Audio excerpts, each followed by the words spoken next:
অসমত বিনিয়োগৰ বাবে উপযোগী প্ৰদেশ হিচাপে দেখুৱাব। অসমৰ ৰাইজক মোৰ ক'বলগীয়া নাই, খালি যিসকলে আন্দোলন কৰে তেওঁলোকক এটাই অনুৰোধ যে আন্দোলন নকৰিব।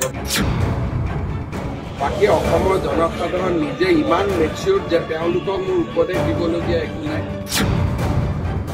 এখন মিটিঙৰ পৰা পৰিৱৰ্তন নহয়, পৰিৱৰ্তন হয় এটা এনভাইৰনমেণ্টৰ। চ' এডভান্টেজ আছাম 2.0 জৰিয়তে আমি এখন শান্তিপ্ৰিয় আন্দোলন বিবৰ্জিত আৰু অসমক বিনিয়োগৰ বাবে উপযোগী প্ৰদেশ হিচাপে দেখুৱাব খুজিছো। যেতিয়া মানুহে আহিব, মানুহে চাব, তেতিয়াই এটা পৰিৱেশ ৰচনা হ'ব। মিটিং এখনে বিনিয়োগ নানে, মিটিংখনে বিনিয়োগৰ বাট প্ৰশস্ত কৰে। গতিকে অসমত আহিব, তেওঁলোক বিভিন্ন স্থানত যাব, অসম গভৰ্ণমেণ্টৰ প্ৰেজেণ্টেশ্যন চাব, ইয়াৰ বিভিন্ন লিডিং ইণ্ডাষ্ট্ৰিয়েল হাউচে যিসকলে আগতীয়াত উদ্যোগ কৰিছে তেওঁলোকৰ অভিজ্ঞতা শুনিব, অসমৰ আইন শৃংখলাৰ নতুন পৰিৱেশৰ বিষয়ে চৰ্চা কৰিব। চ' এডভান্টেজ আছামৰ জৰিয়তে আমি এটা ভৱিষ্যতৰ অসমৰ অৰ্থনৈতিক উন্নয়নৰ পৰিৱেশ এটা ৰচনা কৰিব।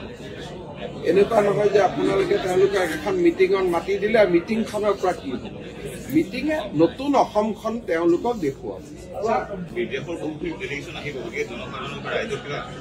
চাওক, অসমৰ ৰাইজক মোৰ ক'বলগীয়া নাই, খালি যিসকলে আন্দোলন কৰে তেওঁলোকক এটাই অনুৰোধ যে আন্দোলন নকৰিব। বাকী অসমৰ জনসাধাৰণ নিজে ইমান মেচিউৰ যে তেওঁলোকক মোৰ উপদেশ দিবলগীয়া একো নাই।